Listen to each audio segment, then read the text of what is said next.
Hello there, this is my Ultimate Iron Man, Sir Bankless, and as you can see by my surroundings, I'm in Varlamore doing some Hunter's Rumors. Now, during this journey, one of my goals is to build all these Quetzal landing stations, as you see here, and that requires some Quetzal feed, a few limestone bricks, and some soft clay. Now, the limestone bricks are super easy to buy at a shop in-game, but for the soft clay, I was thinking, oh man, I'm gonna have to go get a pickaxe, some clay, buckets of water, combine them, and that just sounds super tedious. So I was thinking, where in the world can I get soft clay as is? And actually, in the Varlamore update, there is a item spawn of soft clay in this crafting shop on the second floor. And I was thinking, because of that, what useful item spawns or item locations around Gielinor have been super helpful for me as an Ultimate Iron Man. So that's what I'm going to share with you today. While it may look like I'm here to eat, drink, and be merry with these goblins here, what I'm actually here for is this 1 dose of Superantipoison. This can be found just north of Castle Wars. So you can get there either a ring of dueling or by a hot air balloon. And then you just run north and it's right in the corner of this little building here. Now, it's probably one of the most well-known item spawns, but I just wanted to mention it just because it's so useful on an Ultimate Iron Man when you can't make it via the Herbalore level or you don't have quick access to anti-poisons. So let's say you're doing some risky wilderness bosses and deathpiling, or you're doing a potentially dangerous quest boss. The next item or items I recommend are in the Edgeville Monastery here. If you go up to the second floor, which requires level 31 prayer, you will find some monk's robes. Now if I pick these up here and equip them, you will see that they have a whopping 11 prayer bonus, which is huge for doing like any sort of slayer, once again bossing, etc. Then when you're done with them, you can literally just dump them on the floor and not have a care in the world. So for these next 2 items, I'm actually going to kind of pair them together and walk you through something I used to do earlier on in my account when I was deathpiling. So here I am in Lumbridge. Imagine, let's say I've just died or deathpiled and I need to get back to my items in Edgeville, which we all know the nettles right here are super useful for Ultimate Iron Man to deathpile. Now after I've died, I will just run north here and I will talk to this woodsman's tutor. Once I talk to him, I'll press the first option and spacebar once. He will give me a bronze axe for free. Then I'll run over to this canoe station. Once I'm at this canoe station here, I need to chop it down and craft a stable dugout, which requires at least 42 wood cutting. Once I have created this stable dugout, I'm chopping away here. Still chopping. Still chopping. Any day now. Any day. Alright, so we've made the stable dugout. Click paddle, then we can paddle to Edgeville. Once we're in Edgeville here, we can run up here to this building, which contains the next item spawn in the world that is super helpful. In the corner of this building, you will find an iron mace. This iron mace can be used to easily kill these skeletons and get a looting bag back, so that when you get that looting bag, you can run back all the way down to the nettles here and pick up your items safely. So I just wanted to walk you through, like I said, something I used to do earlier on my account to kind of quickly rebag all my items. The next item on this list is probably one of the most well-known item spawns in the game.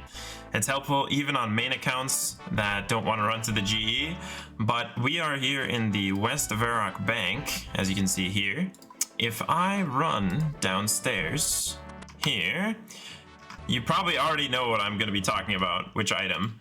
But there is, in the basement of this bank, there is a gold bar that spawns on the floor. Now, if I just click, I can't get to it, but I actually have runes for telekinetic grab. If I telegrab this gold bar, I now have it. So as an Ultimate Iron Man, it's super helpful just to be able to pick up a gold bar to make jewelry, etc. You don't need to go, mine the gold ore, smelt it, etc. So just a super useful item spawn to know in game. So let's say you're doing a quest that requires a pickaxe, or you just need to go get some ore really quick. Here in Lumbridge, if you enter this little watchtower here and climb up 2 floors, there are actually 2 bronze pickaxe spawns. So I always use this when I was, needing that pickaxe for quick access, etc. to go get some ore or do a quest.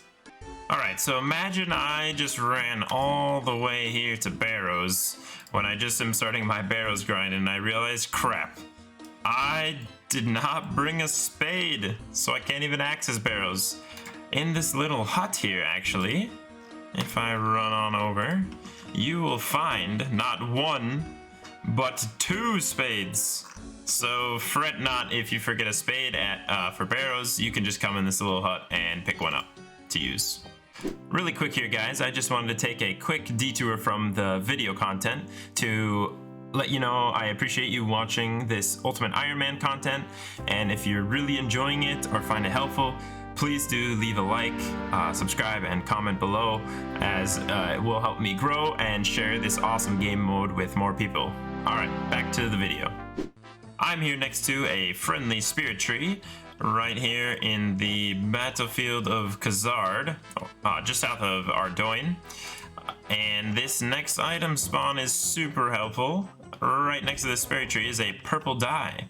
This purple dye is used in the quest Land of the Goblins, also one for Song of the Elves, and one for Recipe for Disaster. So if you're banging your head against the wall thinking, where can I get a purple dye?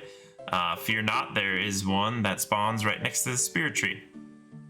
While doing my hunter's rumors, and I had a rumor to do these catch these orange salamanders, I was thinking, okay, well, I don't want to risk my death bank and die from desert heat, so I'm gonna go buy a waterskin, speaking of, and that way I don't die of dehydration in the desert.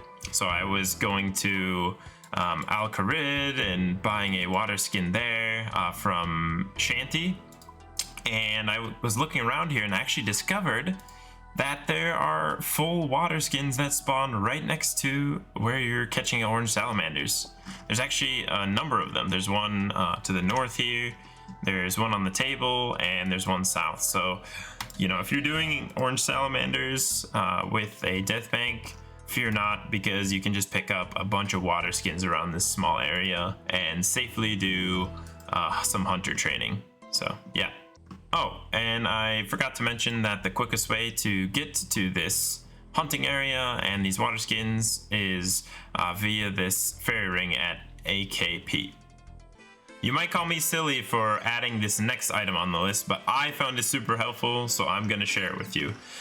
In this general store north of North Lumbridge, on the 2nd floor, you can find an onion. Now, I found this onion spawn super helpful for when I needed to make garden pies. All I need to do is go to the Culinarimancer's chest, buy a tomato, and make a pie shell. Add the tomato, come get the onion, add the onion, then finally add the cabbage that's also in the basement of the Lumbridge Castle, and then cook the garden pie on the range. So just a really quick access to essentially a farming boost. So that's why I wanted to share with you. The next few items on my list here are some useful herblore secondaries that can be found in the world. So I'm here in Varrock, just outside the Varrock sewers, as you see. I'm gonna climb down and show you where our next item is at here. Right now I'm deep into the Varrock sewers. I'll show you on the map here. So we entered right here, we ran all the way through and around, Here, you also need a knife to get all the way to the end, but right where I'm standing, there are 2 red spider's eggs that spawn, and you can use these to make super swords. So you could essentially just pick them up and hop worlds. Be careful though, because there are deadly red spiders. You should be combat at level 68 before they're non-aggressive to you. Well, I didn't want to do it right now, but I also wanted to show you probably a better red spider's egg spawn in Zaya. If you go to the Forthos dungeon here, you go down this kind of stairwell here, you run across, pray mage from these undead druids, and go into this door.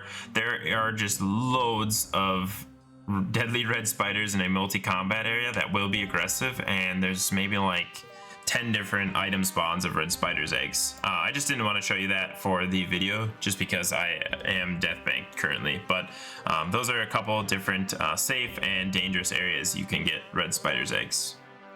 Here I am about to descend into the ever famous Taverley dungeon, which can be found just west of Falador right here, or south of Taverley. There's a POH house portal. Once I enter the dungeon here, if I have a high enough agility level, I need 70 to squeeze through this pipe, or I can just go north and run all the way around to these blue dragons. There are blue dragon scales that kind of just spawn around this area here. You can pick those up to make anti-fire potions once you grind them up with a pestle. I'm not going to go in and show you right now, like once again, because I'm deathbanked, but I just wanted to show you that they're super easy to pick up around this area here. Another helpful herblore secondary that can be found in Taverley, just to the north here. If you maneuver past this wall here, like a ninja there, and run into this hut, you probably already know, but there is a wine of Zamorak on this table that you can telegrab. Oh, that was not intended. All right, yeah, you can telegrab this wine of Zamorak, or even if you go to the deep wilderness dungeon and you have the hard wilderness diary done on an Ultimate Iron Man, you can go to this Wine of Zamorak spawn and telegrab it, and they will be noted. So super helpful if you're using dwarf reeds and Wines of Zamorak to make ranging potions. So here you can get them unnoted. Wilderness deep dungeon, you can get them noted if you telegrab them. I'm here in my POH to show you probably my most used item spawn in the game, without a doubt. Once you have level 50 construction, the lunar spellbook unlocked, and a high enough magic level to put a Waterbirth Island portal in your house, what that allows you to do is to go to Waterbirth Island and pick up this Snape Grass, which can be used to make prayer potions. There are 6 spawns really close to where you teleport to, and it's just such a quality of life thing to have, quick access to making prayer potions. So you can do that, and you can also go to Relica really quick. And right next to where you end up are a bunch of other useful boats from different quests, and also access to Relica. So super helpful. Highly recommend you go use the Snape Grass spawn location in game. And that's a wrap. Those are some of the helpful item spawns or locations in game that were super beneficial for me as I was kind of progressing through my Ultimate Iron Man count, or are still helpful for me to this very day. You know, there are tons and tons of item spawns in game, so if I missed any, don't hesitate to let me know what items were helpful to you or are helpful to you. And also, you know, I'm just kind of making these Ultimate Iron Man videos as I, you know, think of things that I'd like to share or help others with. But if you have any videos or specific content you'd like to see, that's Ultimate Iron Man specific, definitely let me know in the comments below, and I'll take it into consideration. Once again, thank you guys for watching. Hope you have a great day, and I will catch you in the next video. Thanks. Bye-bye.